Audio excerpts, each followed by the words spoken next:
Hey everybody, I'm making this video to introduce the new Programming Fundamentals video series that I'm making. When I originally made my Programming Fundamentals playlist, I was pretty new to recording and editing, and it's a little rough. So this newer version is meant to refresh that content. It's going to be very similar, but with updated versions of Unity. So I'm going to use URP, for example, instead of the core standard, since it seems like that's what Unity is moving towards.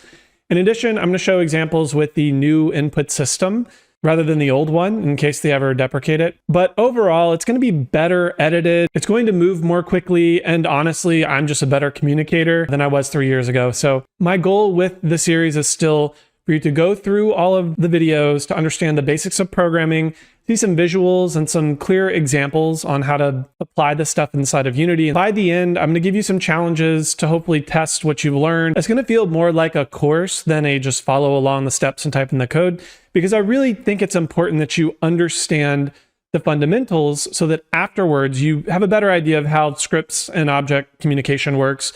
You can go and do tutorials and you can better tailor it to what you want to do in your own games. So hopefully this series helps set you up for future success, and you can use it to build on top of when you learn new skills with other tutorials. That's the main purpose of it. So with that, hope you enjoy, and I will see you soon in the videos. For this tutorial, I want to show you how to get set up in Unity for URP for the following demos. So I have my Unity Hub open. I'm assuming that you've opened Unity at some point before. And I'm going to create a new project on the Projects tab, and I'm going to create a 3D URP template. So I'm going to click that. I'm going to call this Programming Fundamentals. I'm going to make sure that my location is in the right place. So this is your Unity root folder for all your projects that you'll create. Yes, it's in the correct place.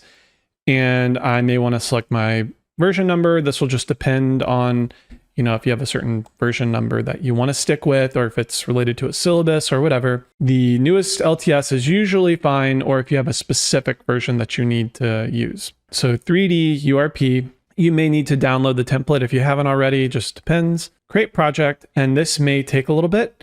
So depending on your computer, it could take anywhere from a minute to much longer than a minute. Once this finishes and Unity opens up, then I'm going to continue the video. Once you get inside Unity, with URP, it's going to come with some other assets and files and things. So the first thing that I like to do is just right click and make a folder. We'll call this Standard Assets. And I'm going to hold Control and click all of these things. I'm going to put them into the folder Standard Assets. So this tells me that this is everything that came default inside of the version of Unity that we're using. So I can always get that out of the way if I want. And I'm also going to make a new folder. I'm going to right click, create folder, and call this _G game. Now, everything related to my Unity project that I make, I want to put into this folder so that we have it contained inside of one hierarchy that we know that we have added all this stuff to. So if I ever import extra third-party assets or whatever, those will be outside of there, but this is everything custom that we made for our game. So another setup that I like to use, which even already this might look different, is my layout. So I'm going to come over here to 2x3, click on this, drop down on 2x3. And this is just my personal preference and what I'm going to use in the videos. I like to click and drag my project folder down here like that. I like to click the hamburger menu on the project panel, and I'm going to click on one column layout. So now it'll look pretty much like a file browser, which makes most sense for me right now. And another thing is I'm going to create a new scene that I'm going to work from. So I'm going to click File, New Scene. Any of these are fine really, but I'm going to choose Basic URP. Hit create, and you see it's untitled right now. I'm going to hit Control S to save. It's going to ask me where to save to. I'm going to save this new one into _game. So we'll call this Sandbox. Now, once you have all of this, you're ready to just start experimenting and doing demos. This is going to be my starting point for all the examples and demos that I'm about to run through. So now that we're all set up and we're at a good starting point, we can begin to look through some examples and demos. Before we start building some mechanics in Unity, we need to go over a few programming basics. First, let's talk about data types. The four primary data types that we're going to come across, especially in games programming, is going to be an integer, a float, a Boolean, and a string. An integer is easily described as whole numbers, so maybe consider things you might come across in games that are whole numbers: health, lives, level, experience, things like that. Float is going to be a fractional number, so a decimal or a fraction. You might think of a multiplier, you might think of a speed, something that you really want fine control of that you may have to use decimals for. A timer would be another example. A Boolean is going to be one of two states, either true or false. Typically, you can phrase this as a question. So, is this active? Is on cooldown? That would be a Boolean. And a string is just a series of characters. So if I were to type out a sentence and I want to print a word to the screen, that would be a string. As we talk about these, consider some examples in games of things that you might associate with any of these data types. Next is variables. Variables is going to be how we utilize our data types and how we use them in code. Specifically, a variable is going to be a container that can hold a certain type of data type. So as an example, I may have two variables in my code. One could be called isAttacking. Maybe this enemy is in the process of attacking the player. Another one might be health. The isAttacking is a type of bool because it either is attacking or it's not, right? True or false. And the second one is health, because health could be 5, it could be 10, but it's probably going to be a whole number. I like to think of data types as a certain kind of shape and a variable as a certain kind of shape in a container. So maybe we have a Boolean type of variable. You could imagine this as a container of type Boolean, but nothing's in it. It's empty. We can create the variable as a container, and it could hold a Boolean, or we could create a container of type int. It could hold an int, but when we create it, it's empty, unless something gets put in it by default, like a 0 or something. But when we create it, just assume that it's empty, and then later on, we can put things in the container. So this is how this might look in code. In Unity, we might create a player. This player could be attacking. This player could have health. These are containers, but they're still currently empty. Now, technically, it's going to default to false. Technically, this is going to default to 0. As you can see, inside of the inspector, if we were to show this, but don't worry about that yet because we probably want to put new data in these containers. To do that, we would call this setting. We could set some data inside of a container. So as an example, maybe our player has some ammo. You could hold on to some amount of ammo. We don't know yet. It's just a container. And something in the game happens, something changes. And now we want to store a value of 5. Remember, what we store has to be the same as our data type. So in other words, we could not store a true or a false in our ammo. It has to be whatever this data type is. So this is an int. We have to give it an int, and we can put it into the container. So later on, if we want to retrieve this, we could say, hey, what is inside of this ammo container? It would tell us 5. This is a syntax for how you might do that in code. In this case, we are also creating a float damage multiplier container and assigning 1.5 to that. So you can imagine we're putting it into the box. You could also do a Boolean as alive, assigning true, or maybe our name. It's Robert. We can put that inside of the name. All of these are examples of putting data inside of a variable, which we're thinking of as a container. Now, to put some of these concepts into practice and show you some examples, let me do a quick mock-up. We're going to create a new enemy type for our game. I'm going to make a new 3D object that's a cube. Let's call this dragon as an example. And this could have some other art assets. We're really not worried about that yet. I just want to focus on the programming. So the first thing we think about for our dragon is that we need a script to give it functionality. So I'm going to right click. I'm going to select create C# script, and we're going to call this script enemy. We're going to select our dragon. I'm going to attach my enemy script to my dragon. So now this is a component as part of dragon. Enemy functionality, we'll open that up. Now we're going to create a few variables that can give our enemy some customization. So for example, our dragon is a certain kind of enemy. So what are the different kinds of things that can change between different kinds of enemies? So one thing we may want is a string name. Now, you're going to see me put a little underscore in front of my variable names. This is just a convention. You don't have to do it. You could also call this name with no underscore, but I'm going to use underscores to represent a variable that is class-wide. We will call those member variables. class-wide variables that can be accessed from any function. Don't worry too much about it yet, but I'm going to use this convention. I'm also going to say private, just to be very explicit that it will stay inside of this class. We have our private string name, but I want to be able to name this in the inspector. So if I come over here, I want to be able to select the dragon and give it a name. So we're going to add something called an attribute, open bracket, serialized field. So it'll look like this. And when I add this right here, this means that now if I minimize and I let it recompile and I hit Control S to save my code, then if I come back here, it'll give me a little open space where I can type in a name. Now I could call this dragon, right? Because our game object is called dragon, or object will be, but I could also call this Charlie the dragon if I want. It's totally up to the designer. I'm going to call this dragon though. So maybe you start thinking of other different kinds of variables or data that an enemy should own.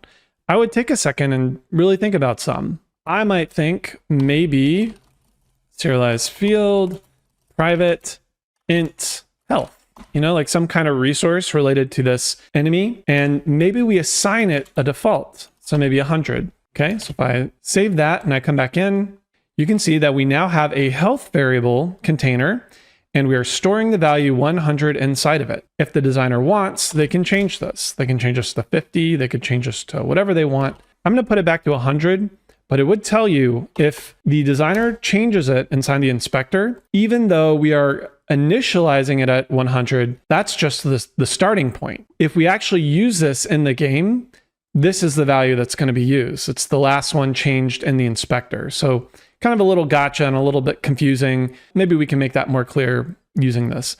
So this is just how you give a default for the designer if you expose it into the inspector, but the designer can change it and it'll use that value. Other variables we may want, for example, serialized field, private, let's say a float. And you might think, what is a float kind of variable that we could work with? I would say maybe attack speed, depending on our game type. And maybe we'll put this at 3 because we don't really know what that means yet for a float. Let's give it a decimal. 3.5, and then we have to say F if we're using a decimal, just to convert it to float. All right, and just to show you, let's leave off serialized field on this one. So we just have private float attack speed.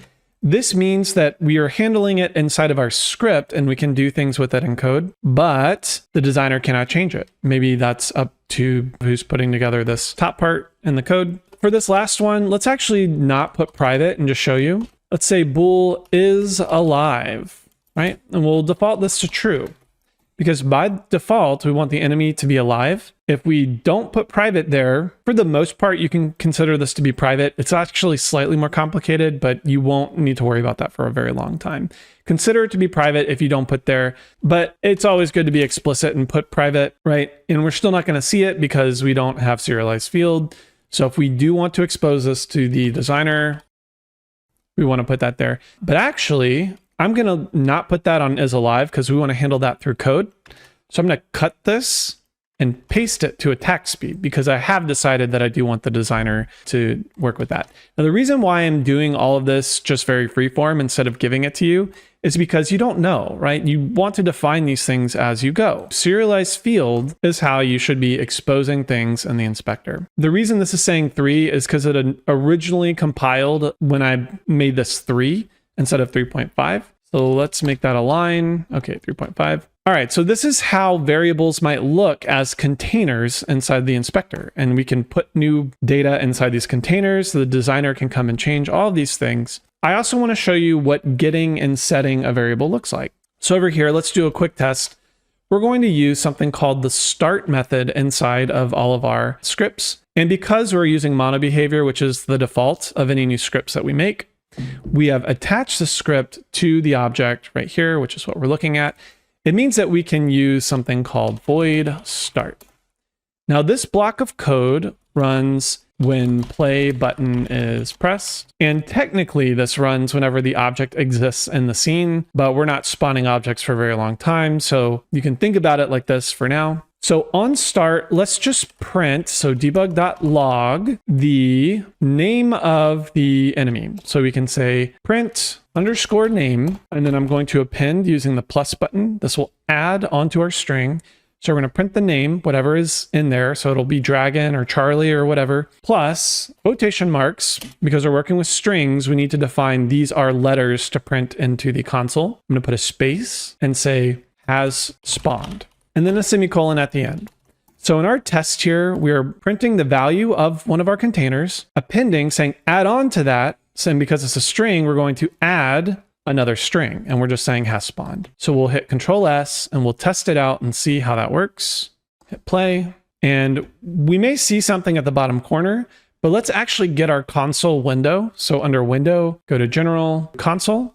We're going to bring this up and dock it next to our project folder, and we see Dragon has spawned. So let's test that one more time. Hit the play button. So unplay and then play again. We'll see Dragon has spawned. We can actually clear it if we're not sure when that happened. Exit again. Play one more time. Dragon has spawned. Okay, so if we're seeing this, then we know that we are printing the name of our container, and then we are printing that to the console. Now this is called getting a variable. We're getting the contents inside the variable underscore name. Let's try setting a variable. Let's say that we don't know what the default's going to be, and let's be very explicit about this. Let's say is alive is equal to true. This is called setting the variable. This is when we want to put data inside of a container. So right here, we're doing this up top here, but let's actually say that we don't have a default, for example. It's just an empty container with nothing in it. I think when we create an enemy, we should probably default it to is alive and say when an enemy is created, we want to default it to is alive. Now this means we want to take a piece of data, in this case true, and put it into the is alive container, remembering that our container only accepts things of a certain type. So Boolean will only accept true or false inside of its container. If we wanted to set something inside of the health container, health is equal to, it will only accept a type of int, meaning we could not say 50.5. It will not allow us to do that. We can only put whole numbers inside of our health container. So we could default our health to 100 down here. If we did not want the designer to, control that, which we'd probably even want to take off serialized field. It just depends on what you want to do. But this is called setting a variable. Imagine it as taking that data and putting it into the container so that we can access it later if we want to, or get it later if we want to. Another thing you will need to do before you continue is to make sure that you have your code highlighting. So what I mean by this is if you don't see mono behavior in any of your scripts, if this is white and you're not seeing all this other color coding, it means that Unity and Visual Studio are not communicating with each other. It's an edit, preferences, external tools, choose the exact version of Visual Studio. Whichever one opens up whenever you double click one of these scripts, that's what you want to put in external tools. If that doesn't work for you, you may need to download something like Visual Code or some other free script editor. Whatever you do, just make sure that you get code highlighting right here before you continue. Now let's talk about execution order and methods. Execution order is basically the order in which methods are run in our game loop during our game. In most cases, when you create a new script and you attach it to a game object in Unity, you can use something called awake, and then we can put some code in here. We can also use something called start, and each of these will run once when the object is initialized. This just means when the object is created at the moment that you hit play. We can add code to something called awake, or we can add code to something start. This will run once. Now our game loop is a little bit different. With our game loop, we have a few options. The most common one is update, but we could also use fixed update. Commonly, this is used for physics. Update is used for most logic, and late update is typically used for the camera. I believe update could happen as often as possible. It could be 100 times a second, depending on your computer. It could also be 10 times a second.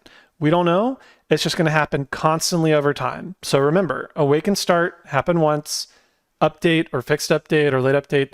Things in the game loop will happen constantly as long as the game is active and as long as this object is active. Mainly, we're going to be worried about start, sometimes awake, and update, and sometimes fixed update.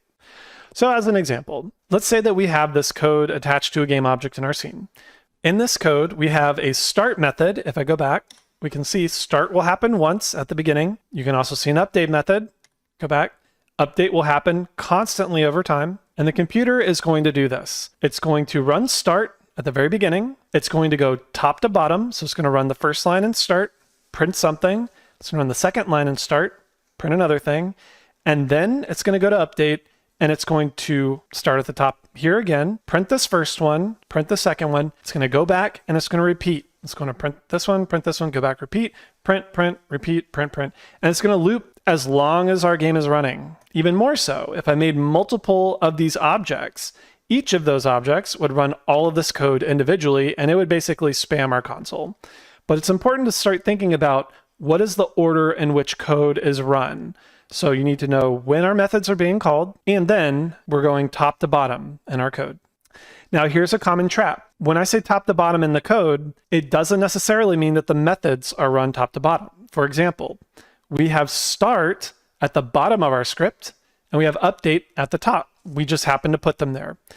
But the engine is always going to run start and then update. So the order in which we put our methods in our script doesn't really matter. It's just for organization. What really matters is what's inside of this bracket, our code right here. So in this case, start, this is going to happen first, then this is going to happen, and then update, it'll jump back up here. This will happen third, fourth, and then it'll repeat third, fourth, and so on. So this is a very common trap. It's not top to bottom in your script. It's top to bottom inside of the method. And the methods run in a specific order inside of your code. Let's look at a quick example of execution order and what happens inside of Unity when we hit the play button. First of all, I'm going to delete my last demo. It doesn't matter. I'm going to clear it out every time probably, just because these are separate ideas. So really, I'm just going to delete my enemy file right there. And I'm going to delete my dragon object from the scene. Let's create a new object by right-clicking in the hierarchy, go to create empty, and we'll call this execution order test.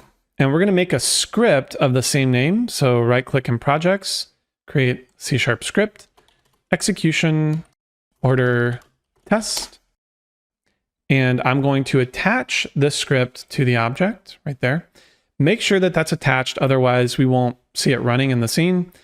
I'm going to open this up, and let's talk about all the different things that we can do inside of Unity by default. Mono behavior, this means that we can attach it to an object in our scene, but mono behavior also gives us access to all of these other functions that we probably use a lot in working with Unity. For example, start is called before the first frame update. So let's test this out. We're going to leave a debug.log, and we'll just put start with a semicolon. And update is called once per frame. So let's add that too. Let's say debug.log update, semicolon. And let's save this, come back, and we're going to hit play and just see what happens inside the console. Hit play.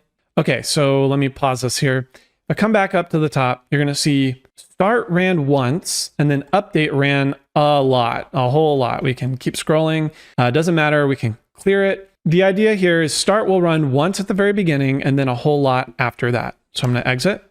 This is very useful when you want to do some setup type of things, and then you want to do things over time, like listen for input or make something move over time or any other number of things. So I'm going to show you another one. Void awake. Awake is something that you want to happen before start. Generally, awake is best practice to set up internal dependencies. This means anything related to how this object works, you probably want to do here. For beginner projects, you could probably just do it all in start. But long-term best practice, you want to do like get component and setup kind of things here. So we'll just test this out though and say debug.log awake. All right, we have awake, you have start, and we have update. Let me show you another one. Another one that you might use is called private void on enable. Now this one's a little tricky, and I'm also going to put private void on disable as well, since I think it's related. If we want to do something every single time the object is enabled, like you make an object set active or not, like this little checkbox, right? But maybe you do this at runtime. Every time this object is enabled, it will run code. Typically, you may want to subscribe to events, start watching things, etc. Just really depends. You don't have to do it this way, but you may see this pop up as something that happens in on enable. And I'm going to say unsubscribe to events, stop watching things. In on disable, that's what they're typically used for, but you don't have to. You could say on enable, do an intro panel animation or whatever, every single time you enable this. But I'm just going to put debug.log on enable, just so we can see what happens. We're probably not going to see this one, right, on disable, but we'll see. So I'm going to save everything. We have awake, on enable, on disable, start, and update. Already this is starting to get complicated, so we just want to test and see what is happening when we hit the play button, because that will determine what order our code runs whenever we play our game, and that can lead to bugs if we're making incorrect assumptions. So let's see what happens. We're going to hit the play button, and then we're going to pause it pretty soon after. All right, so let's take a look. We have awake, then on enable. So this is important to realize. We did awake, then on enable, then start. So start doesn't happen right after awake. Start happens after on enable, which is important to realize. Then start, then update, and then on disable never ran, but maybe, right? If we hit the play button, we see on disable ran. So important to realize, when an object is destroyed, it is also disabled. And you can actually run something called on destroyed as well. On destroy. This is getting a little bit more technical and, specific. You probably won't use this too much. And in particular, it can cause you bugs if you try to use it when you shouldn't. For example, if you try to spawn something when this object is destroyed, you can get into messy scenarios where it can't clean up after itself, and it can be kind of weird. So don't worry too much about it. Let's see what else. In terms of your game loop, there are things that you want to happen over time pretty often. So another one might be fixed update. I'm gonna hit tab to autocomplete that. Debug.log fixed update. You might typically run physics loop update. You might run logic loop. And another one I want to mention is private void late update. The important thing to know about late update is that it happens immediately after update. So maybe I should group this like this. And the reason you might want to run late update is you want to make sure that all the objects have run their update loop so that they've all moved or changed or whatever. And then late update is when you want to move the camera. You don't want the camera to just move sporadically in different updates. You want to make sure that all your game logic is handled before you render it all out. So typically rendering, camera, etc. all happens inside of late update. So we'll say debug.log late update. I realize I kind of moved past our fixed update pretty quickly, but fixed update will run consistently on its own loop. So it doesn't necessarily run related to update or late update. It'll run, let's say, 0.02 seconds all the time consistently, which is why it can be good to use physics for this. But anytime you want to run over a specific length of time always and consistently, you want to use fixed update. For the most part, like even though I have all this here, we're probably only going to use awake, start, and update for the most part for now. So I'm going to save it, and let's just see what happens when I hit the play button. It's running, let's pause, and let's take a look. At the very start, we have awake, on enable, start, and then we start our loop. We have fixed update, then late update, then fixed update, then late update. Here's something interesting. Update runs again. Fixed update did not run before update this time. And then late update, then it did, then late update, then it did not. This is the important thing to realize about fixed update. Fixed update is based on a length of time. So every certain amount of seconds, you can find this in your project settings, I believe. If you click down on time, it'll tell you how often should fixed update run. I would not change this unless you know what you're doing. But basically every 0.02 seconds is the default, at least for now. So update is running as often as it can, meaning that update might be running more often than fixed update, just depending on your machine. And late update will always run right after. So fixed update runs on a length of time. Update runs as often as it can. It's if you just want to do things as often as you can. So logic is good for this. And physics is more consistent over a specific length of time.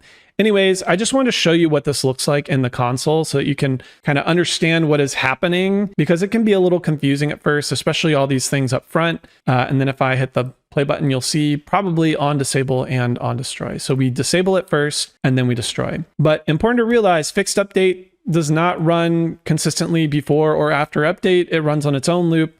Update and late update, run on its own thing. Late update always after update, on disable at the very end, and then on destroy right at the very end when we clean everything up. Hopefully this helps you conceptualize what is happening when you hit the play button And each game object, this will happen on its own thing, right? Like if I duplicate this and hit play again, it's even weirder, right? Because each one of these has its own awake, on enable, then on awake and on enable on the second object because I duplicated, then start on the first object, then start on the second object, and then fixed update, update. Very important to see what's actually happening, and you can leave this test for yourself if you like on your objects before you make assumptions about the order of your code. It's just one of the things about game engines is we want different objects to handle themselves for the most part, but it means that it's less structured, which has its pros and cons. But this is what is happening inside of Unity when you hit the play button. Now let's talk about methods, and specifically we're going to talk about custom methods that we can create. Just a really rough breakdown of how we can look at a method. You may see a return type before the name of the method. A lot of times, if you just want to do a thing and you don't need to give anything back, we would just put void. This is the easiest way to start. I just want to run this method and do these things. We're not returning anything, so we would put void. Public means that other things can call that method. So for example, we have a collectible, but some other object can say collectible.collect. Another object is communicating with that object, and another object wants to run that method. That usually is where we would want to say public. Again, this may not make sense for now, but things to think about before we dive into code. Another thing you may see is something called a parameter. In a lot of cases, like our start and our update, we just had parentheses, nothing was in it, and then we just ran our code. That's fine. But sometimes we may want to pass something in to the method so that it can use that to perform an action. So for example, maybe we had an enemy, and maybe the enemy could take damage. We would pass in int amount of damage to take or something, and then it could subtract that from the health and whatnot. But this is called a parameter. All of this is called a method, and this is how we can break this down and what these keywords mean. So you can see another example right here. We have our start. This is something that Unity knows to run. It will run this once at the beginning. You can see there's no parameter, there's no public, so other things cannot call it. It's just void. So it doesn't return anything, just top to bottom, do a thing, and that's it. So this is pre-built into Unity. We can do start, we can use update. In start, we created our own method called heal to amount, and then we can give it an amount. So inside of start, we're going to say heal to amount. We're going to call this method. So tell this to run inside of start. We define this to be void, meaning it's not going to give anything back. It's just going to run. We're going to receive an amount of type int. Remember, int is whole numbers. And then we're going to do some stuff. So when we call it, we will say heal to amount, and we will pass in whatever it wants to receive, which is an int, 100. So then our method will take that, it'll print this to the console, debug.log, set health to, and use whatever value we passed in. And then it will reassign the health to be 100. So at this point, the health will no longer be 50, it'll be 100. Now, the reason why this is handy is because we can reuse this. So we could say heal to amount 100. Later on, we could say heal to amount 50, heal to amount 200, heal to amount 0, which would not really make sense. But we could. The advantage of using methods is that we don't have to repeat ourselves. In programming, we would call that dry, D-R-Y, don't repeat yourself. And that is the power of methods. It's very reusable, it's modular, and we can use this to create more compartmentalized code. So let's look at some examples on how we can use methods inside of Unity. I'm going to delete my previous example. So we should just have our main camera and our directional light, which we don't even need. I'm going to delete my previous script. Okay, let that recompile. And so we have an empty scene. I'm going to create an object. So right click in your hierarchy, create object, and I'm going to call this change name example. These are just throwaway demos, so I'm going to just call it what it is so it's not confusing. It's actually good practice to zero out any of your objects though, so I'm going to zero that out. I'm going to create a new script, C# script. We'll call this change name. Yeah, we'll just call it that. Let's click back up here after it compiles. Make sure to add the component like that, drag and drop. Open it up, and inside of Unity Editor, let's make a new method for changing the name of this object. Anytime we want our method to just do a thing, like top to bottom, it's not going to return anything. So we'll call this void change name, and we can't call it by the same thing as our class, so I think that's important to know. Call this change object name, like that. And in this method, we can run the code top to bottom, just do, step one, then step 2, and so forth. But actually, I want this to do something. I want to change the name of this game object. So I'm going to give you code here. This will make sense later once you learn how you can access variables from other objects. But for now, I'm going to say game object, which is shorthand for the game object that this script is attached to. So it'll be this right here.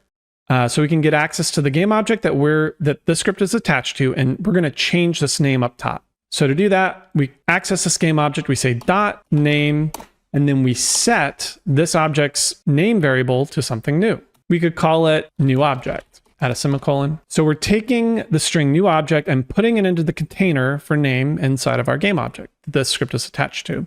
Now, if I hit save and I hit play, nothing's going to happen, right? It's still the same object name. And I want to be very clear on why this is. It's because if we want a method to run, we need to call it from somewhere, right? Nothing is calling this. You even see that it is grayed out just a little bit. My text editor is letting me know, hey, you're never calling this from anywhere. So I'm going to gray it out. We want to call this from somewhere. Now, just for testing purposes, let's call this in start. So when this object with this component attached is created and I hit the play button, we want to call the change object name method.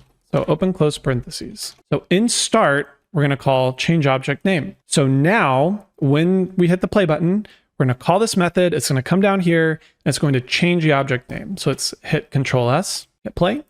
All right, so now you see that it renamed my object to new object. Exit play mode, it goes back. Now the reason is because anything that happens during play mode gets undone whenever we leave play mode because it happened during play mode, which is pretty useful. And that's a different topic. So we'll worry about that later.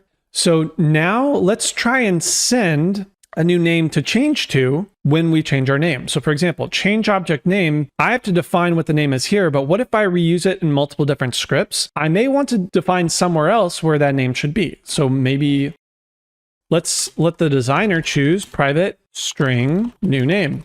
I want to change the object's name to whatever is inside the variable. So access this variable and say whatever you have contained in there, rename the object to that. So we're setting this variable's contents into the GameObjects.name contents. We'll save that. We have to pick a name here, so we'll call it Fred. And when I hit the play button, it should look to see what's inside this variable and assign it to the name. Hit play.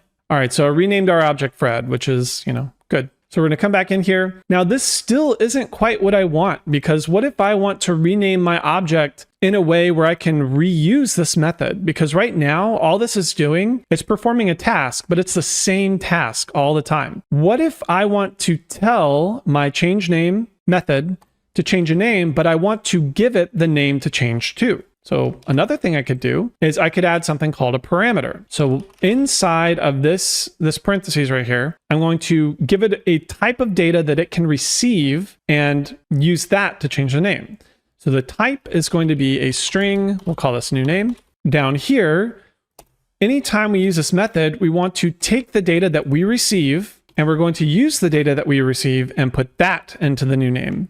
So new name, take whatever it tells us to use and put that into the new name. Now you're going to see an error now because we need to actually tell it what is the new name. If you want to call this method, we need to give it this information. So we need to actually give it the new name here. So I'll double click, copy paste that, or we could just say use whatever is in the inspector, call change object name, give it the information it needs, it will receive it and put that into the name. Run this from the top. Our new name is Fred. This is in the inspector. We're going to in start call change object name. We're going to use Fred because this is what's in the variable. And so it will run this method, will pass in Fred. It will receive this and say GameObject.name is now Fred. It's moved from a couple different places, but this is how we get it from there. Well, from there all the way into there. So let's test it out. Okay, so it's still working. The good thing about working this way is if we did want to run something multiple times, we could do it this way, right? If this was some other kind of method, instead of changing names, we could say John, and we'll run this one, then we'll run this one. Now in this case, it will change it to John because we rename it to Fred, and then very quickly, right after we change it to John, see that happening in play mode, it's John. But if there's anything that we did want to use multiple times and we want to reuse the same method over and over, it's good to give it a parameter so that we can receive different types of data to do different kinds of calculations. So last thing that I would mention here is our return type. Void just means do a thing, top to bottom. If we ever wanted to get something in return when we call the method, we could instead do something like string. But if we do this, we need to actually return the thing, right? We're saying run this method and we're going to return something. We actually need to return it. So down here, I'll just say return new name. We're just going to give that back. So we can still run things, right? We can still change a name, but in addition, we can give the information back and we're returning whatever the new name is. So maybe I would actually return this. It's actually doing the same thing because we're setting it immediately, but either way, it's up to us whether or not we want to receive that thing. Debug.log, change the object name so it'll run all this and then return. We receive that, so our new name, whatever it is, and we're going to print that entire thing.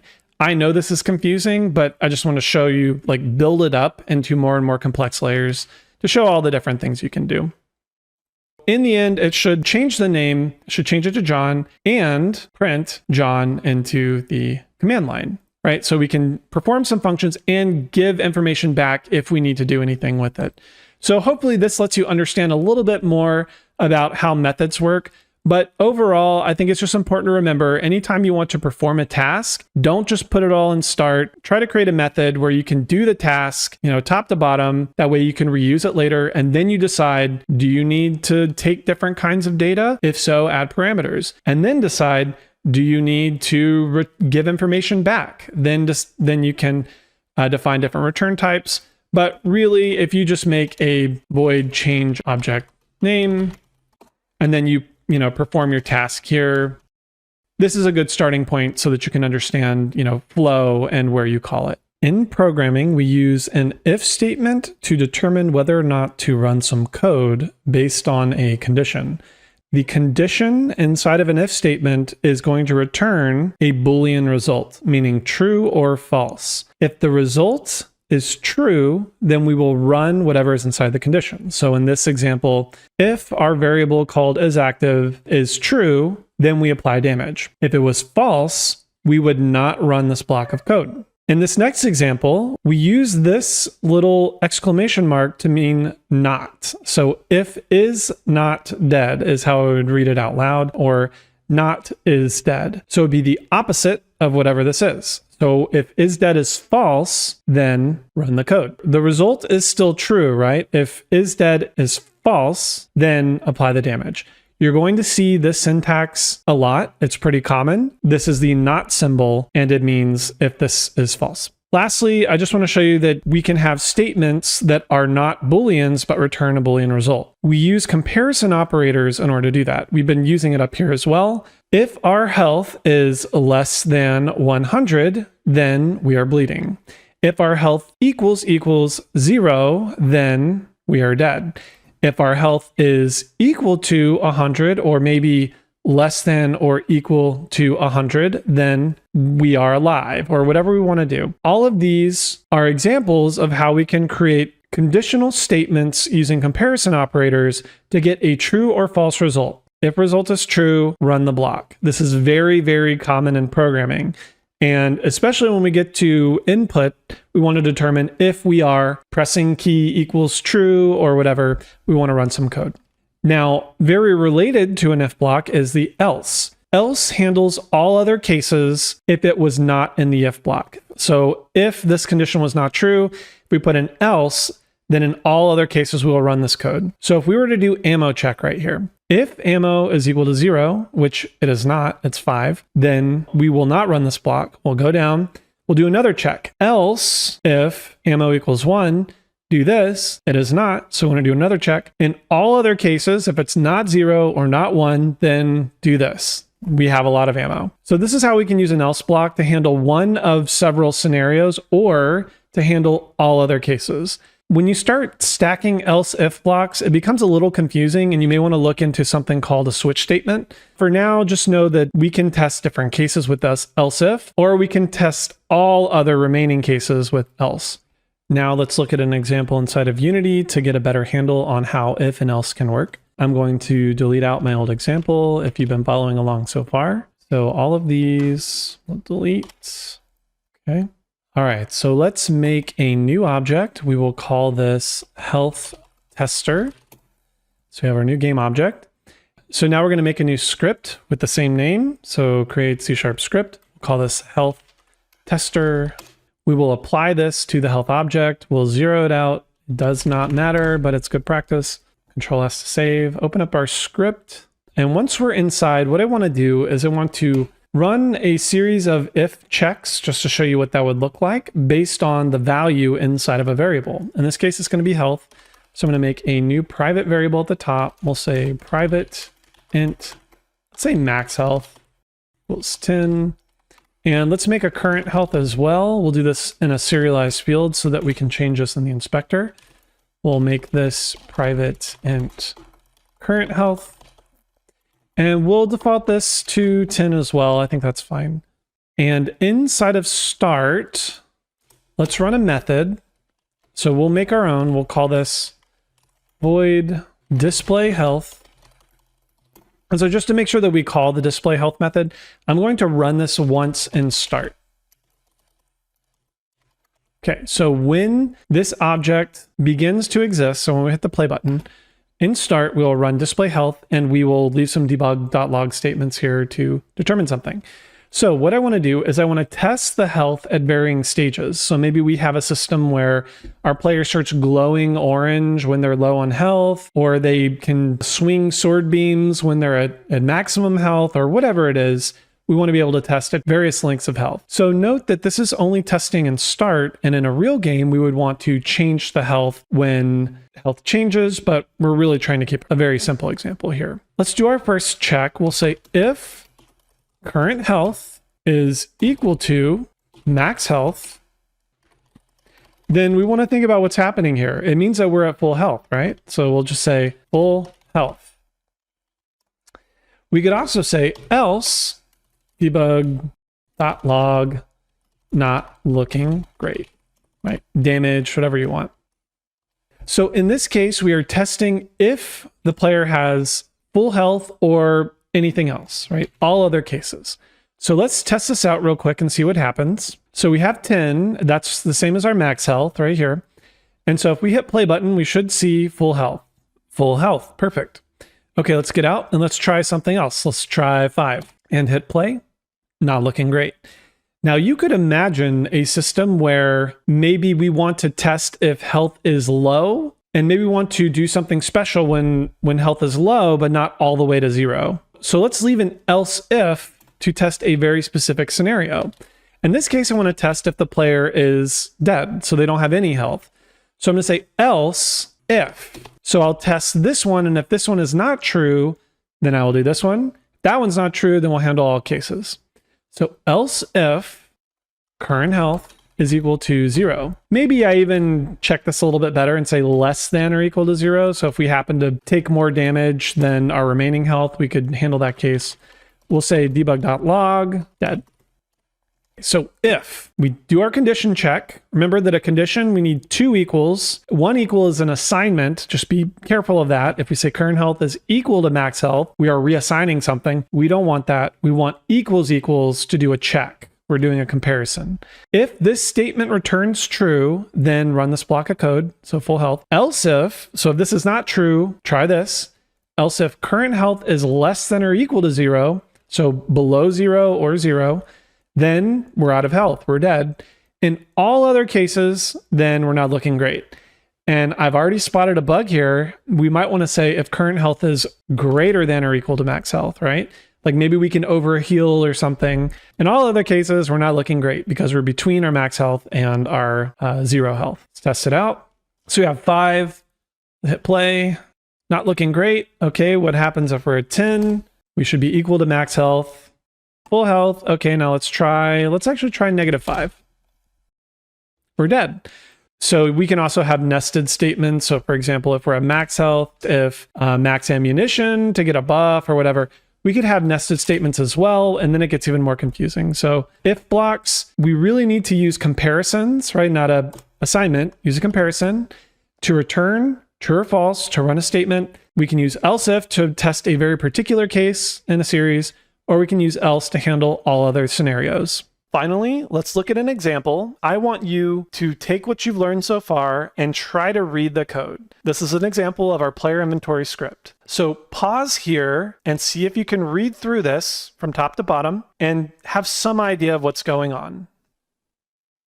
Okay, hopefully you thought through this and you tried to analyze and read the code. You may not understand everything. There's a little bit in here that you've probably never seen before, and that's fine.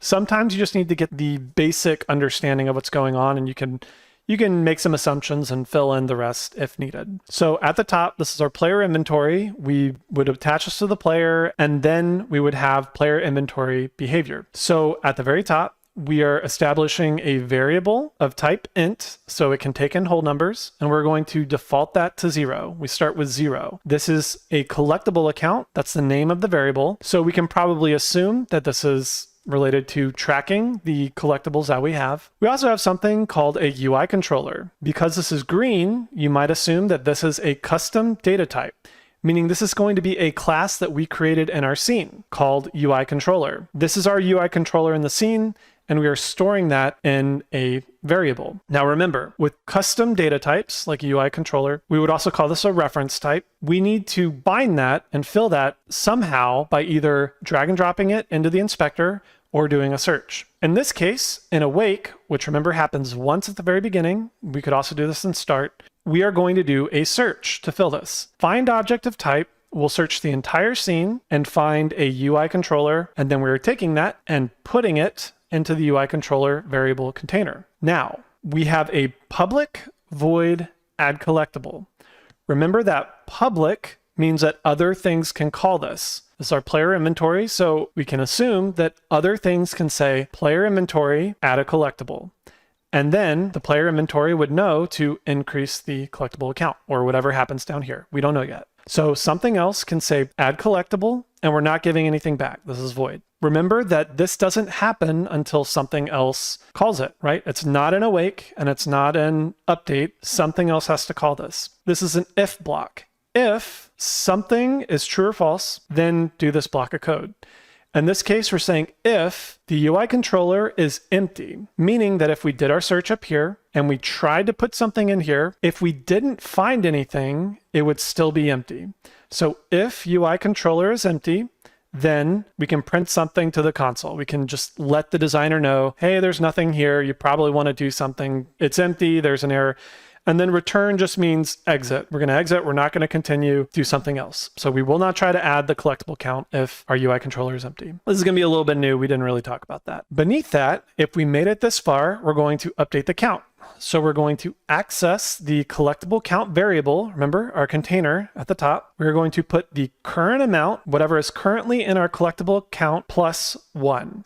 So if our collectible count is 0, it's going to be 0 plus 1.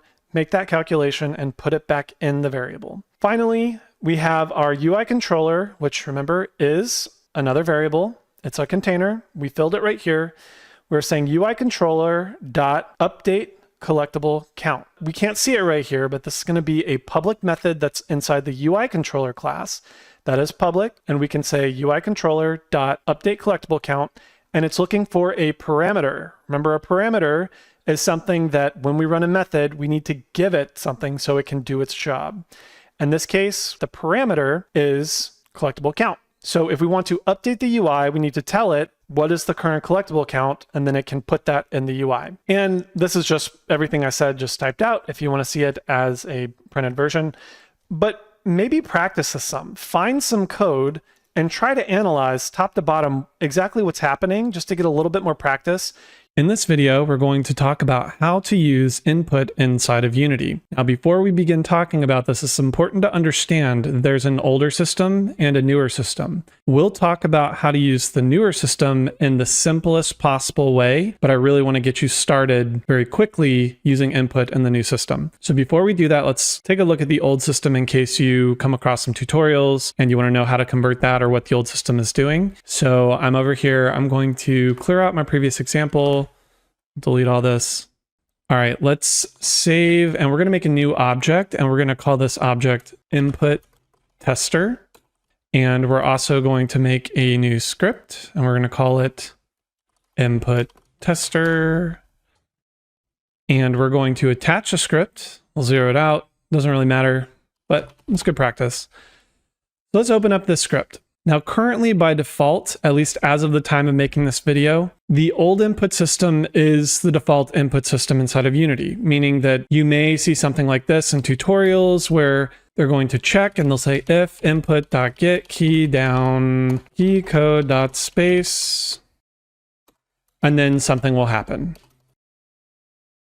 So this would be the syntax for the old system. And like it suggests, we're testing if the key was just pressed down, then we want to run this block of code. It's important to understand that this is not the same as input.get key, because this only happens the first frame space is pressed, and this happens every single frame the space bar is pressed. And you can use any key you want, but I'll put space being pressed. And then lastly, we have access to if input.get key up. So the frame that we release, like that. So this is what the old input system is going to look like. And I wanted to show you this because you're going to find a lot of tutorials out there to show you how to do something. And I wanted you to be able to see what the old system looked like so that you can convert it into the new system. So if I hit play, I go to my console, if I tap inside the game window and I hold down space and I let go, you're going to see on the very first frame, space pressed, space being pressed as long as you hold it down, and space released. So the new system was created to be able to do cross-platform more easily by defining actions instead of string references and, hard coding. The way that we're going to use the new system is going to be a more hard-coded method, but by using the new system, we can more easily convert into the newer input system later on. It's just very complex, and I just want to show you the bare minimum to use it. Okay, so let's get the new input system implemented. The first thing you need to do is, at least as of the time of recording this video, is import the new input system, since it's not currently the default. So if yours is already in there, then cool. But if you come to your Windows Package Manager and you look down, you need to click Packages, Unity Registry to see all the possible packages you could import. Scroll down to Input System and you see how it says Install. That means that it's not currently in the project. So I'm going to click that button, and this is going to install the new input system package, and it's going to reconfigure everything. It's probably going to give me a pop-up saying that I need to restart. Yeah, there it is. So I'm going to click yes to make sure that everything gets reconfigured properly. Your Unity is going to restart, and depending on your machine, this may take a little bit of time. So once this has restarted, you're going to scroll down and you will see, you click on input system, that it is now installed. So this button from installed changed to remove. We're not going to click that. So let's go back. And now we're going to go back into our input tester. And if we try this out, let's just try it, hit play.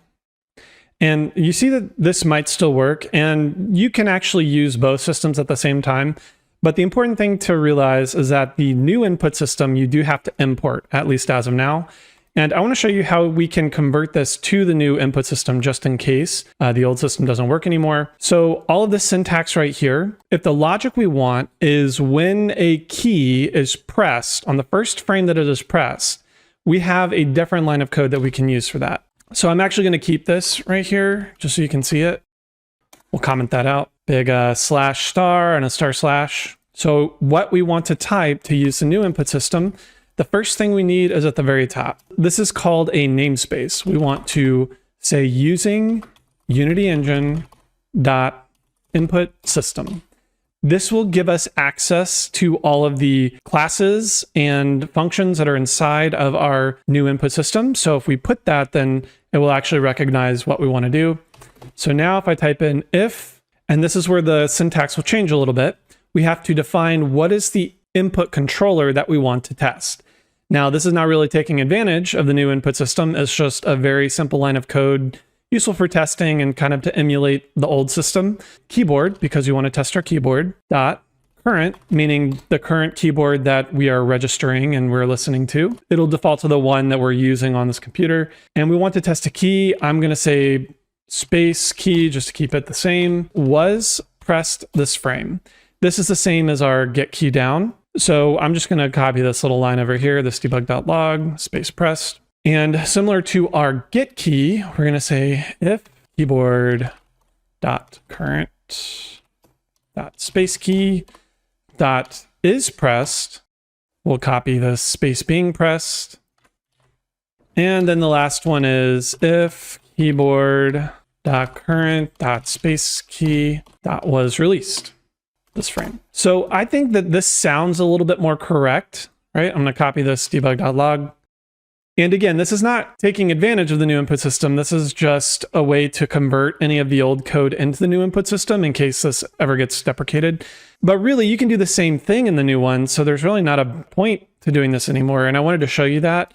And I wanted to show you like what the syntax for both look like in case you see them in tutorials. But I'm going to start using this for my demos. It's going to look a little bit different, and I don't want to go through the whole input system anytime I want to do a quick little demo for testing. And this is the syntax that I'm going to use. So let's test this out real quick just to make sure that this works. Let's get out of play mode, test it. Okay, that is attached. Good. Hit play. So I pressed spacebar and then I released. Space pressed, space being pressed, and space released. All right, so any of the demos that I do, I'm going to use the syntax going forward since this is the newer input system. You may see this syntax in older demos. It's just the same thing. It's just a little bit, I would say, better described. But you should also know that the proper way to use the new input system is to do a longer setup. You can find other tutorials for that. I'm just going to use this for like testing and things. So this is what this is going to look like. But hopefully this gives you an idea of how you can convert older tutorials into the new system with a key press. And then from there, you can build out, a more robust input system if you need it. You may not always need it. Another really important concept that I want to talk about if we're going to understand the basics of programming inside of Unity is object component design. This is what Unity is built around. An object is just an empty container that exists inside your world. I say entity because it doesn't even have to be something you can see. It is just a representation of some functional thing inside of your game world. Think of it as an empty box. And on our empty game object, we can attach components. So by default, with the game object, you get a transform component. This is because all game objects that exist inside the world need a location. That's going to be their transform with their position, their rotation, their scale, whatever. They also have names and a few other things that are just very specific to the basic object. But past that, it's just an empty nothing thing that exists inside our world. If we want to create different things for our game system, we need to attach functionality as components. You might know that there is a light component, for example. That would give our object the ability to give light if we attach that light component. Or in this example I have here, a dragon inside of our game might need a movement component where we handle all the movement functionality, a collision component, maybe a rigid body, maybe a sound source, and on and on and on. And this collection of components defines what a dragon is, because by default, it's just an empty container with the name dragon. If we want to give it functionality, we define that with the components that we have. So this is the basic understanding of an object component design inside of Unity. Empty container is our object, and components define behaviors for that particular object. Now, with this in mind, I think it's also important to understand that inside of Unity, our level is just a big collection of game objects, right? Like this is our hierarchy. These are all the objects inside of our world, and each of our objects has components on it. So our player game object has whatever these components are. I'm representing them as little orange squares, collision and so forth. Our enemy has a component. Our other enemy has different components on it and maybe a power-up. And at some point, we need to tell our game objects to communicate with other game objects. A lot of the times, this would happen through components. We'll get into this later, but I think it's important to start thinking this way. Our level is a big container that contains game objects, which are containers or components. And this is where whenever we add a script, we are customizing functionality and things for our different objects to do based inside of those components. So think about components as functionality that we can define inside of code. So let's jump back into Unity and look at another example. I'm going to clear out my previous example so that we're just inside of a default scene.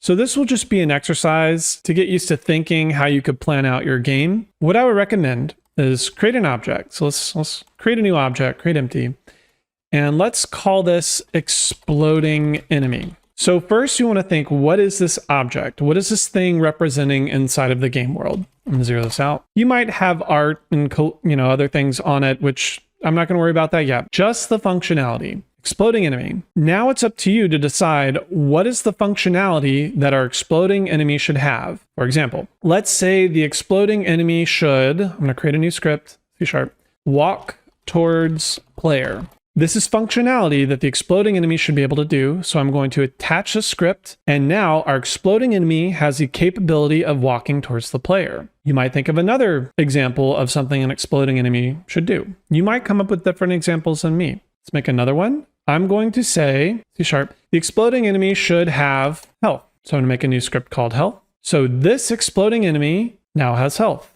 We can add the functionality later. Again, not too worried about it, just planning out. And let's do one more. Let's say explode on death. All right, I think that is pretty core to what an exploding enemy should do. Let's attach that script. So you can see now that we have very quickly defined what our object can do by the script so we attach to it. This is very powerful because imagine that we have another enemy. Let's call this turret enemy. And our turret can explode on death, for example. Maybe a turret also has health. Maybe it doesn't. But a turret is not going to walk towards player. So you see that if we were to have the functionality here, if we did actually put in the code to make explode on death happen, we can reuse it across multiple enemies. And this is the power of component-based design. If we build our scripts in a smart way, we could do this. Now this is a very simple approach because I haven't gone through the trouble to actually build out this functionality. That's the hard part. But I do think it is really important to think this way in how you plan your scripts. It's a good approach and it'll save yourself time because we can now define our enemies by their components rather than by everything a turret enemy needs to do in one big script. That would not be a very good way to work. And I think the deeper level past this to think about is what is the data and the functionality inside of each of these components or behaviors that we need to do to accomplish our task. So for example, health, if I open the script up, we may need to think, what information does health need to be responsible for? Well, maybe our private int starting health, maybe our maximum health. We may define some things that is related to a particular component to accomplish a goal. Then we need to decide, well, should we expose this or should we keep it not exposed? I think maybe we should expose our max health, but not our starting health, for example. Right? So now our health script is responsible for data, 100. And maybe we start adding methods that are related to health. So maybe void take damage. And this is how we can start to plan out where our code should be. What components should keep track of what variables? What components should have what kinds of methods? And if we set it up while thinking this way, then it becomes very clear how our script should communicate with each other. It's very important to think about responsibility. What object should be responsible for which components? What components should be responsible for what variables? And what methods, and so forth. And so now if we think about the enemy's health, then that's a component related to health inside of a variable, related to that. So anyways, this is a thought process. You could make even more like, with a turret enemy, I might make another script, fire over time or something, right? And then we can define that. We are defining this later. For now, we are just planning out and getting set up so that when we define it, we have more specific goals and specific tasks. So hopefully this was helpful for you to begin thinking through how you even organize any of this because games are very big and very complicated. And I think this is a good first approach for that. In this video, we're going to talk about how to reference objects in our scene to get them to do things. To do that, we need to understand the difference between a reference type of variable and a value type of variable. Up to now, we've been talking about value types. This would be our integers, our floats, our colors, anything related to a number or a string typically would be a value type. But if we were referencing an object in the scene to tell it to do something, then this is going to be a little bit more complicated. So I want to show you two little visuals to help explain this. In a value type of variable, each variable you can think of as its own self-contained box with data stored inside of that box. So we could have a number representing a name. In this case, we have a child, which could, be a visual, a graphic, it could be more data, just whatever it is. It is a variable which would be a container with something stored inside. This is a value type of variable. We talked about integers, floats, booleans, and strings.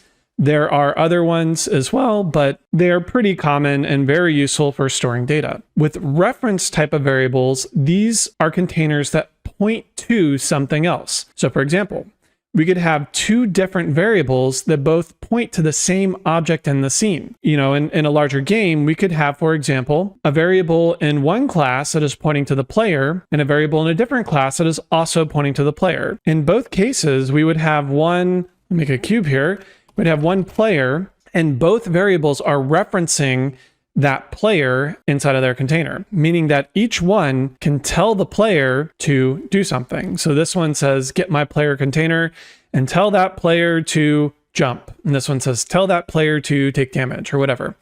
And this is very useful because multiple different scripts will want access to a thing to tell it to perform an action. This gets a little bit more complicated, for example, in our scripts, because if we were to make a variable of a value type, you're going to see it represented inside of the inspector, kind of like this. This is what we're used to so far. But when we make a reference type of variable, which is going to be most of the new classes that we create and a lot of the more complex objects that are already created, if it looks like this, where it's asking for a C# script and it wants you to drag and drop something in the inspector, this means it's a reference type of variable.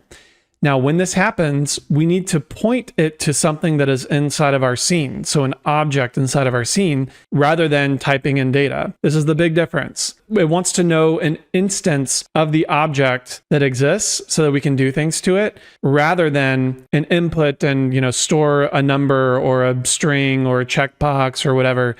This is more complicated, and I think it's important to understand the difference here, because you can also see if we don't put anything in this box, so if this is empty and there's nothing in here, we can get something called a null reference. And this is a very common problem. It's a very common error. And this just means we're not pointing to anything, but we're trying to perform an action. You can imagine in this case, if the child one was not defined and, we can't do child things to an empty box, it doesn't really know what to do with that. So in this example, inside of Unity, if we say that we're going to put a child 01 in this box and we don't, and we try to perform an action based on that, it's saying, I don't know, it's empty. I can't really do anything. There's no data here.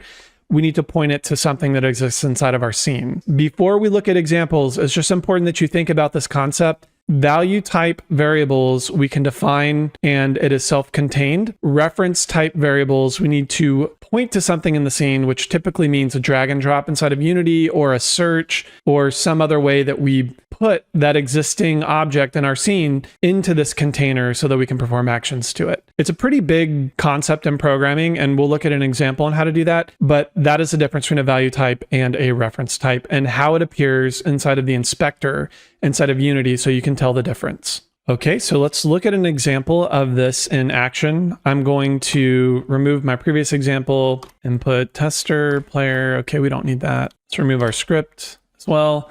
Okay, it's going to recompile. That's fine. So in this example, let's say that I just want to create an object that can enable or disable another object. And specifically, we'll just have this object disable a cube when we press a button. Like, very simple, but we can communicate with other objects through code, and that's the first step to understanding how to do all this stuff. So I'm going to create my first object, and I'm going to call this object controller, and we're going to make a script of the same name, object controller. We're going to attach the script to the object. We'll zero it out. Not that it matters, but it's good practice. So now let's make a cube in our scene. So 3D object cube. Again, we'll zero that out. So when we press the play button, what we want is our object controller to have a reference to our cube and our scene, meaning that we need to find some way of getting access to this cube from our script and tell the cube to disable or to turn itself off. So in order to do this, I need to create a variable that will be a reference type variable container. So if I create a variable, let's make this serialized field private, and let's just say a game object underscore, we'll call it what it is, object to disable. And because this is a type of game object, this is a reference type of variable. So if I save it and I come back, you're going to see it's saying none. It's looking for an object to put into this container, right? And this needs to be an object that exists inside of our scene. In this example, a cube is a type of game object. A directional light is also a type of game object. So we can also specify if there is a certain type of object to perform this action if we want.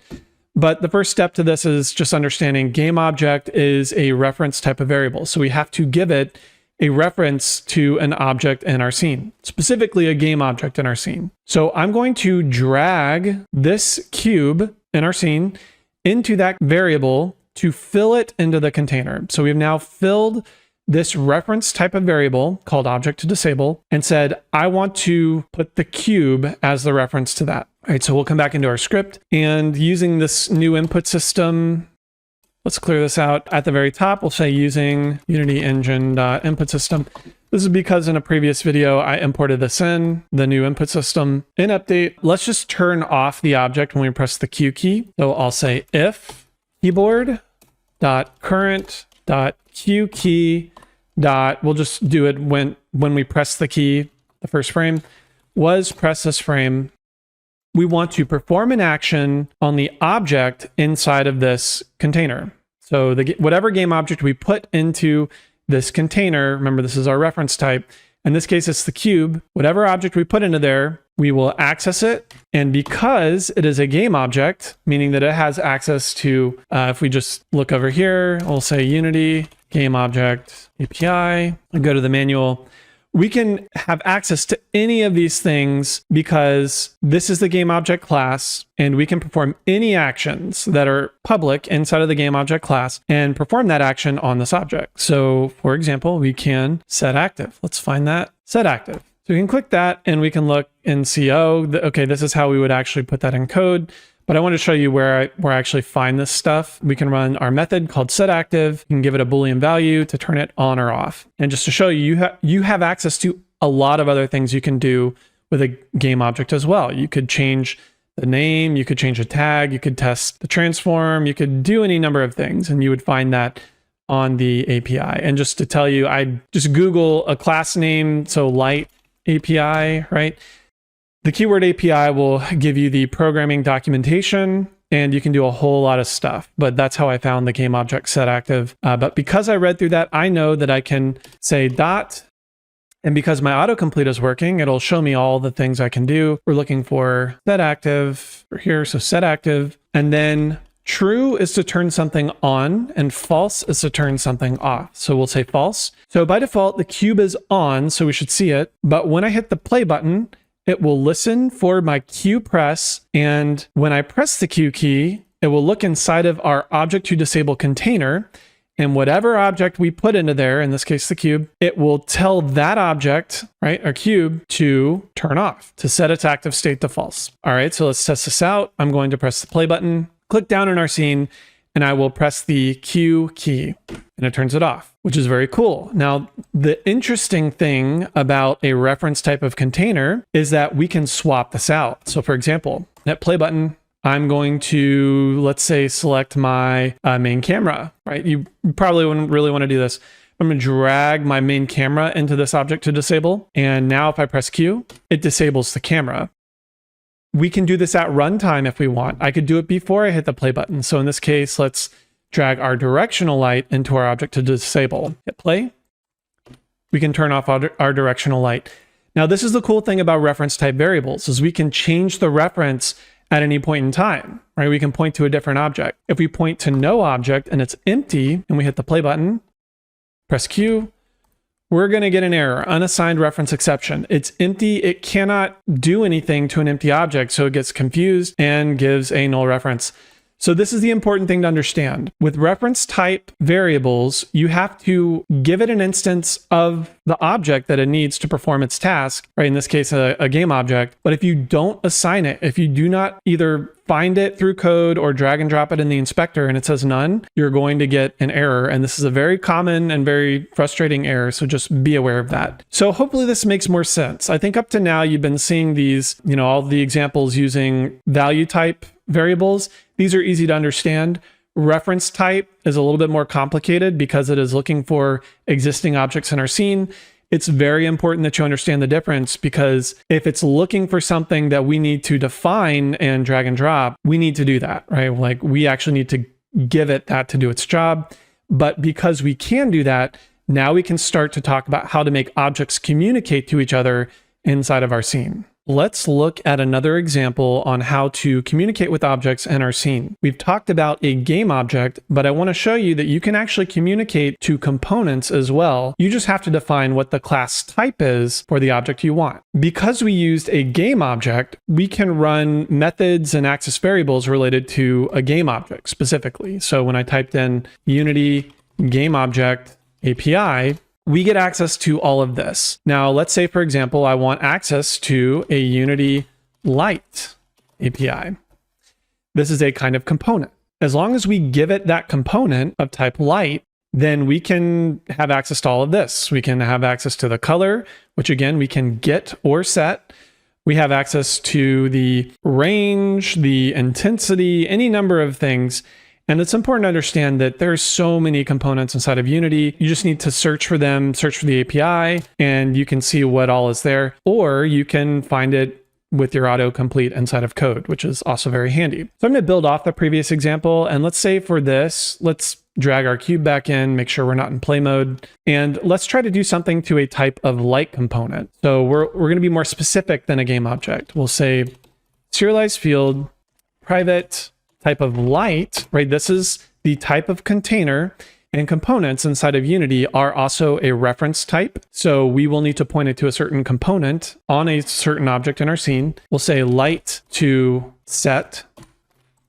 So again, this is our type of variable container. This is the name of our variable, and then we're going to do something. So we'll say if keyboard dot current dot, let's use W key dot was pressed, this frame, we have access to everything related to a light, because that is my type of variable that I'm accessing. So light to set dot, and then we can just scroll down here and figure out what we want. So we can get access to, for example, the intensity. Let's do that. Find the intensity. And we can set this to something. So we can reassign the light intensity to a value. So let's set this to, let's say 10. You could also get the intensity to check something if you like, but I want to change this value just to show you. We save it, we go back into Unity, and you're going to quickly see that this is pointing to none, right? By default, meaning it's an empty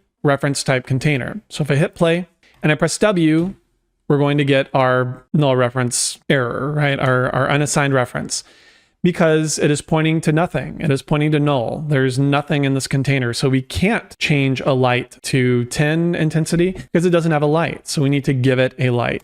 Let's actually make one. We'll make a new light, point light. It's also important to realize light is a component, right? So we could give it any light we want as long as it is a type of light. Let me show you something else. When we drag our point light onto here, it is actually grabbing the component on this object. So it is pointing to this light component on this point light. If I drag the directional light, it is pointing to the light component on the directional light object. Just be aware, it's not just pointing to the game object, it's pointing to a component on a game object. I'm going to re-drag in the point light. Let's actually make sure we can see this. So let's add a floor, say a plane. I'm going to drag this point light up a little bit just so we can see it. Object controller, make sure that the point light is assigned. We have our floor. Let's click on our point light. The default intensity is 1. So this should just get really bright. Hit play. Now remember, when we press the W key, we're going to reassign this point light object's light component intensity, so light component dot intensity to 10. Let's click down here, press W. Okay, it is now 10. So this is pretty cool, right? If you know that you can get access to a component in your scene, as long as you create a variable of that type, you can get access to the component. You can get access to anything public inside of that component, and you can get or set it. If you understand this concept, you can do so much with Unity, especially if we're talking about inputs as well. Like you can just begin doing little tests and accessing objects and changing things. And I mean, really, you could begin to create a game out of this. It'd be a very simple game, but you could. But this is why this concept is important. And it really is crucial to understanding Unity and understanding how to communicate with objects in your scene. To make sure that we understand the concepts that we've been talking about so far, it's really important that you practice trying to do new things yourself. So I'm going to give you a challenge to try and tackle yourself. It's really important that you try to do this yourself. And then I'm going to walk through how to actually accomplish it. So I'm going to clear out what I have so far. I'm going to clear out all these things. Start fresh. We'll delete out our object controller. We'll recompile. I'm going to save my sandbox. And I'm going to make a new object in my scene, create empty. We'll call this level controller. I'm going to make this 000. And I'm going to make a level controller script, C# script, call a level controller. I'm going to attach this level controller to my level controller object. And now we can have this in our scene performing functionality for us. So the first thing I'm going to do, just as a reminder up top, I'm going to say using Unity engine.input system. So now we have our setup.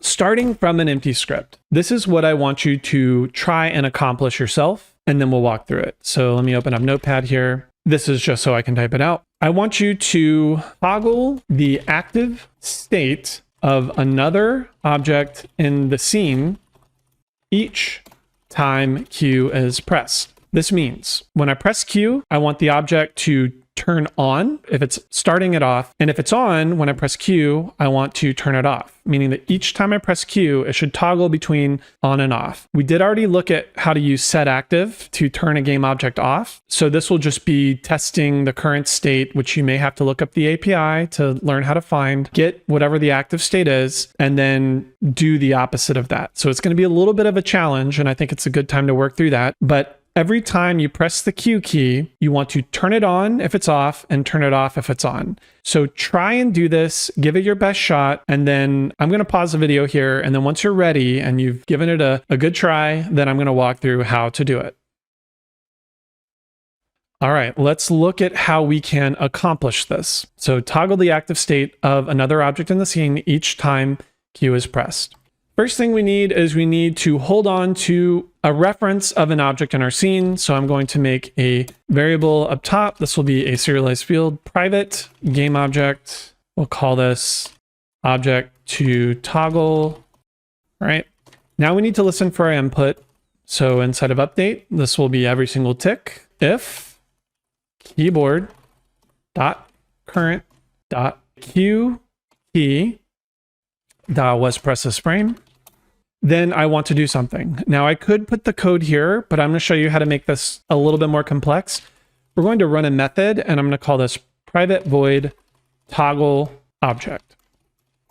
So now I'm going to, every time I press the Q key, run this method called toggle object, meaning that I need to call it right there. So toggle object, run this method, and this is where I'm going to put this code. If you put it in here, that is totally fine and appropriate because that's how I showed you how to do it. But I want to show you a more proper way that we can make it reusable. So inside of toggle object, what I'm going to do is, let's type this out to think about it. We have object to toggle dot setActive, and then we need to give it either a true or a false, right? If I just put in true, it'll turn on, it's not going to toggle. So let's figure out how we can do this. I also want to show you how to make a local variable to make our code a little bit more clear. So a local variable is just a container that we're going to create here. We're going to use inside of our logic, and then it's not going to exist outside of this method. We could actually do this in one line, but it's going to be a little bit more confusing to look at. And I'm more concerned that all of this is very clear. So I'm going to make a new local variable. We'll have this of type Boolean, call this current state.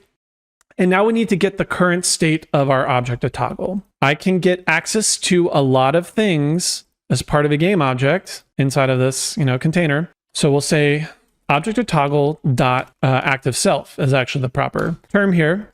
So our current state is our active self. Now I could just put this down here, right? Like I could put this inside of here and we could avoid this one line. But I just want to show you, you could do this at whatever point just to make it more readable, to give it a better name, or to just make it smaller, like a single variable accessing a thing, if you want. Totally up to you. But just to show you, you could do this, or you could put it all right there. Our new active state is equal to our current state, but we want the inverse. And remember, our not, right? Our not is just the inverse of whatever our thing is. So in this case, we're saying set active to the current state opposite. So if it's false, set active to true. If it's true, set active to false. It's kind of a little trick and it's a little bit weird to think about. Again, to reiterate, you could just do this, right? You could do this and it would be the same thing and we wouldn't even need this line. But I don't like to combine too many things into a single line, especially when we're still learning. So I'm going to put it here, but both would technically be correct. We'll save it. Come back into our scene, and just as a little quiz, if I hit play button, this is not going to work, and I want you to think about why. We hit play, we hit Q, and nothing happens, but we do see an error inside of our console letting us know, hey, this is unassigned, I don't know what to do, I don't have access to an object to toggle, can't do my job. Well, this is because it's a reference type, and we did not point it to a reference to an object in our scene. So let's make a cube. And we'll zero this out. 0, 0, 0. Okay. And now we're going to tell our level controller, this is our object to toggle. Give it a reference to that by dragging and dropping. And now the cube, when we run our code, the cube is inside of this container. It is being pointed to in this container. So to run through real quick, every single frame, so inside of update, constantly, if we detect our Q key and it was pressed this frame, toggle our object. Run this method called toggle object. We're going to create a little simple local variable, hold on to the object to toggle's current active state called active self. We're going to access the container and say, whatever is in here, I want to access it and run the method that is inside of the game object class called setActive. Take the active state and get the inverse of that and set it to that. There are a lot of other ways you could toggle, like a lot of other logic you could use. This is just the shortest way, and I think we're thinking about as an example. We'll save it, test it out, hit play. Every single time we hit Q, the cube turns on and off, which is actually very useful in terms of manipulating objects. So hopefully this example and this challenge helped you work through the process and gave you a chance to practice how you could do this, because if you can do this with other objects, like say I want to access the main camera and I want to change something on the main camera when I press a button, you can begin to do that because you know you can access a component or a game object and you can set a variable when you press a key or based on some other thing. If you understand how to do this, it opens up a lot of possibilities in terms of doing things in games inside of Unity.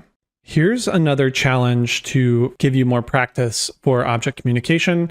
In this case, we're going to continue to work off of our level controller, and we're going to manipulate a light using the script that we already have set up. So I'm going to go into my level controller. You could put this in a new script if you want, but for the purposes of keeping all this pretty simple, I'm just going to continue in the same script. For this challenge, it's going to be a little bit different. I'm going to remove the previous one. I'll say get access to a light component and incrementally increase its range each time the E key is pressed. What I mean by this is each time you press E, the range on the light, the range variable on the light component should increase by a little bit. This means that when you increase it, you're not setting it to a value, like a number value. You have to get the current value and add a little bit on top of that. So it'll be a slightly more complex challenge, but I would like you to try and use everything you know so far. Really take the time to try and accomplish this to help this concept stick. So I'm going to pause the video here, and when you're ready, continue and I will walk you through how to do it. Okay, let's accomplish this challenge. Again, I'm going to continue to add this on the level controller, but you could make a light controller or something if you like. I'm going to make a container up top because we need access to a light component. So I need to hold on to that reference to that object in the scene somewhere. I'm going to do it here. So this is a type of light. This is our light component. Call this light to increase. And I'm going to do a similar setup how I've been doing so far, where I'm going to test our key. We said it was if keyboard.current.e key. Okay, dot was press this frame. I'm pressing tab to autocomplete there. And I'm going to run a different method called adjust light. Bring that down here. Private void adjust light. And inside of adjust light, we want to get access to whatever light component we're referencing inside of our light to increase container. Google if we want Unity Light API. We said that we wanted to get access to the range so that we could increase it. We could figure out what type of variable it is. We could see in examples of how to use that over there if we want, but we think we can just access the range. So light to increase dot range is equal to, and then we need to adjust this in some way. So we have a couple options at this point. We want to get the current range and increase it by a certain amount. One way to do this is to say we're equal to, just copy paste this, plus an amount, like let's say 5, for example. Now this is one way you could do it. There's actually a shorter way to do it. This is technically correct because we were saying assign it to the current range plus an extra amount. If we just said an amount, it would set it to 5. Each time we press it, it's setting to 5. It's not increasing. Want to add the increment on top. So another way to do this is to say plus equals. This is shorthand in programming to say take the current amount and add 5 on top of it. So this is another thing we could do for shorthand. I'm going to take this one step further and say, I don't want to put this 5 down here. Maybe I want to put this up top and let the designer decide how much to increment it. So now I want to review how to use parameters. So if you did it this way, this was totally fine. I'm just using this as a way of teaching and reviewing something that we've already talked about. When we perform a task, if we want to receive additional information outside of it so that we can reuse it, so we can adjust the light by 5, we can adjust the light again somewhere else by 2. We're not retyping this down here. We're just running the method with a different amount of data or, a different increment to adjust the light by. So I'm going to use a parameter and show you how it would look that way. So we want to define what is the type that we need. So we saw this is a type of float. Our range is a type of float. So we need a float value, and we'll call this adjustment amount. And because we are defining a parameter for a method, we get this error up here saying, hey, you can't really call this unless you also give me the information I need. In this case, it's the adjustment amount. So we're going to give it the amount up here instead of down here. So I'm going to copy that, call adjust light, pass in this amount. So it'll pass it down. So adjust light by 5. And now we are going to take the amount that we passed in, this little float right here. You can think of this as a local variable if you like, whatever amount we tell it to. I'm going to replace this 5 with the adjust amount. So we can pass it in 5. It'll take that and say, increase the range by 5. If we passed in 2, it would say increase the range by 2. We could also take this a step further, and instead of doing it here, we could put it up top up here, right? We could say serialized field private float light increase amount equals 5. And then we could pass down whatever the designer decides. So now we're defining it in the inspector over here.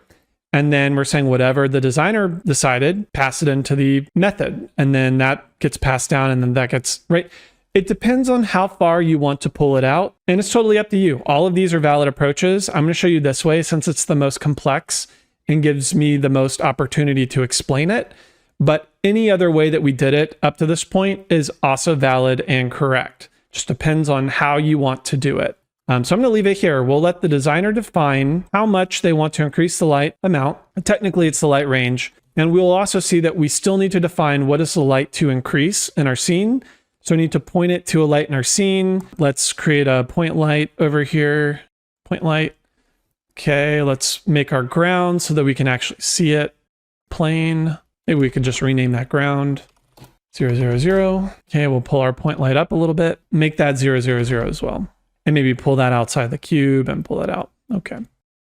And on our level controller, we're going to drag the reference to our point light into our light to increase variable. So it is now pointing to that point light, getting access to this light component, getting access to the range, taking 10, and each time we press E, it is adding 5 to that amount on that component. Let's test it out, hit play, and I'm going to select the point light so you can see this. Then I'll click down inside the game window, E, E, E, E. You can see it's increasing it by whatever amount we defined, but in this case it was 5.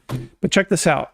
I go to my level controller, and because we put this in the inspector window, which you don't have to, but you could, if the designer has control over it, I could say 2.5. And then I go back and I press it again, click down in the game window, E, E, E. So now we can change the increment. Maybe the designer wants control of it, maybe they don't. Check this out. If I exit play mode, we click back, it is now back to 5.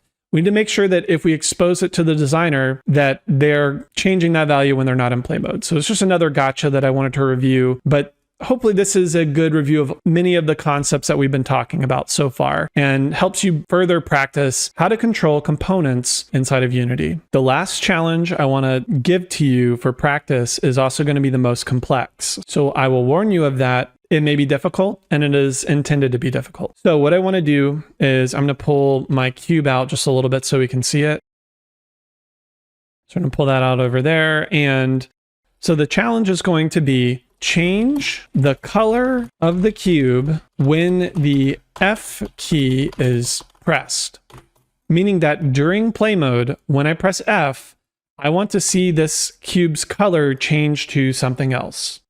Now, I'm going to give you a couple hints on this one because there are a couple of gotchas to be aware of. In order to get access to the color of a material, you're going to need to first get access to the mesh renderer component.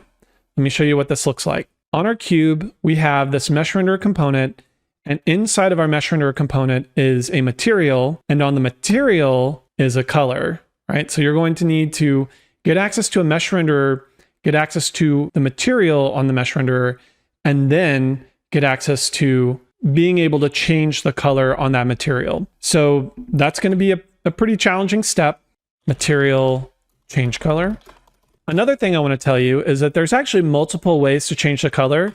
You could actually say material.color equals color, but I'm going to use a little or here. The correct proper way to do it is to use a method called setProperty. And you can Google this and look up more information on it. But if you say material.setProperty, it's going to take a string, put string color. So you're going to have to give it a string to represent a field that you want to change. In other words, if I click on the material over here, if I want to access the base map color, you need to give it a very particular string. I'm just going to tell you this because it is a little bit confusing. In URP, so the Universal Render Pipeline, it changed. It's actually quotation underscore base color. This is going to get access to that main color over there. If you're not in URP and you are in standard, so I'm going to say URP equals, if you are in standard, which I'm going to do this in URP, but just to let you know, if you just happen to be in standard, it is slightly different. It is color, right? And then you actually do need to give it a color. I'll let you figure that part out. Our example is going to use this one because we are inside of URP. But if you are not in URP, you may want to look into this one, or HDRP is maybe different. I'm not sure. These are your hints. This is your challenge. Keep working from the same script if you can. Change the color of a cube, or basically anything with a mesh renderer when the F key is pressed, and I'll let you define what that new color is or how you can choose the color, and I'll leave that up to you as part of the challenge. So pause the video here, and when you're ready, continue, and I will walk you through how to complete the challenge. All right, let's do it. Let's come back over here. I'm going to continue from my previous example. We have our level controller. Let's come back in, and I'm going to make a new serialized field. I don't want to reuse the same object because potentially I might want to pick a different object and I want that to be a separate thing. So I'm going to make a new container for a different type of component. Remember I talked about this being a mesh renderer component because we need to get access to the material on this object that we want to change. So we actually do need the mesh renderer component. That is the type. Mesh renderer, we'll just call that what it is. Mesh renderer to change color. I wouldn't normally be this verbose with my variables, but I think it's helpful for learning. So we're going to let the designer drag and drop and choose that. And then when we press, we said F key, if keyboard dot current dot F key dot was pressed, we want to do something. I'm going to say change object color. We'll run that method down here, private void. You can see how this is already starting to be more readable if we're not just putting all the code in a big update. Good rule of thumb is you want your code to read like a newspaper. You want all of the major topics to be clear up front. And if you want to know more about that topic, you know what page to turn to, and you can come down here and read all the details. It's the good rule of thumb for organization. But I'm gonna come down here and say change object color. We have our mesh renderer to change color. So we'll let the designer define that. So we'll say on the mesh renderer, we want to get access to the material. Now, if there's multiple materials on the object, we'd have to decide which one, or maybe we'd have to do this for all of them. That would be a future challenge if you like. But once we get access to the material, we want to do a thing. Now, I mentioned that you could do material.color equals and then set it to a color.red, cool. But this is actually a not very optimized way of doing it because we're changing it on the material, not the instance of the material for this object in the scene. And I want to really show you the proper way to do this. So this would technically work, but it is not very optimized and not the proper way. So to do it the proper way, we need to say .material.setColor. And in order to do this, let me show you how you could find this information. If I wanted to Google, what is this, right? Like, how do I even know what to do with this, right? We could hover over it and we could see it's taking in a string name and a color value, but even that is not enough. So maybe you click the GitHub examples and documentation. You could totally do that and you could read more there. Or we could just go to good old fashioned Google and type in Unity API, material, set color, and we could find more information here.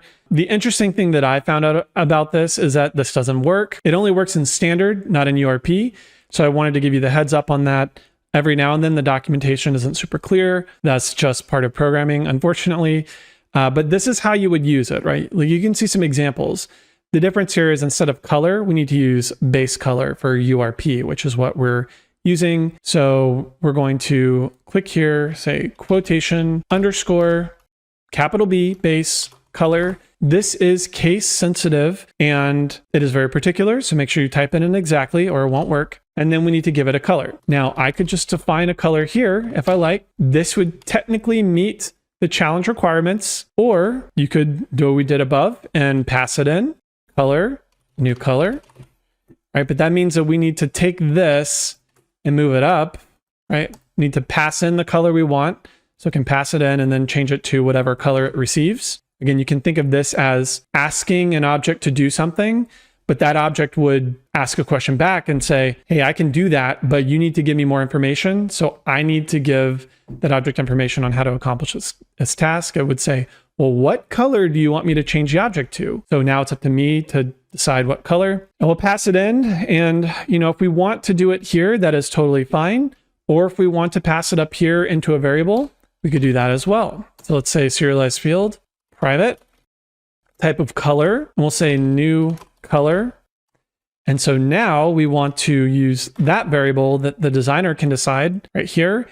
And I would say it's up to you to decide if you want the designer to choose or if you want to set something as being standard in code that cannot change. That is totally up to you. You have to decide that on an individual case-by-case basis. So they will decide. That'll get passed down into change object color, and then that will get passed down in here, and we'll change it to this color. So let's see what that looks like in the inspector. Let's actually make sure that we saved our script. Come back, our level controller. You see the default is actually some dark color that is 0 opacity, and it can be very confusing. So this is another reason I wanted to do it in the inspector to show you a couple little tricky things that'll catch you. I can choose any color I want. Let's choose a green maybe. I think that would be pretty cool, but you can choose whatever. But it's still 0 opacity, so we may not even see it. That is what A stands for in RGBA. So I'm going to drag the opacity all the way up. If we had a semi-transparent material, maybe this would be useful, but in this case, I want it to be fully opaque. So A all the way to the top, choose a color, and now myself as the designer was able to choose a color for a material to change to. We also need to give it a reference to a mesh renderer component in the scene. We could change the floor color, for example. Like I could drag the ground in here if we want, and then if we save and hit play, hit F, see how it changes the ground color?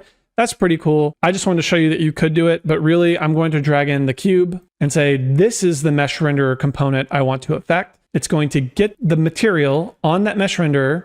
Because we're using the set property, like the correct way to do this, it's going to get the instance of that material. So this particular one in the game, and it's going to set the color using the special property that we passed in.